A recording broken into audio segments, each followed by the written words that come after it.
ఇజ్రాయేలుకు రాజైన యెహోవా మీ మధ్య ఉన్నాడు.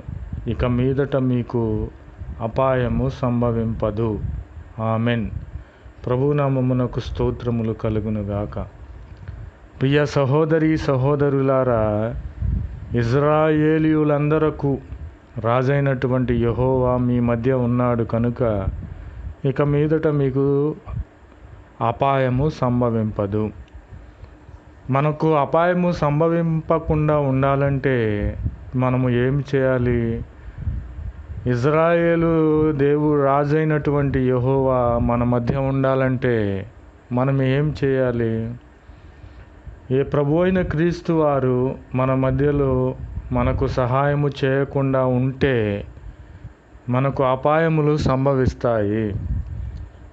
ప్రభు అయిన క్రీస్తు వారు మన మధ్యలో ఉండాలంటే అపాయము నుండి మనం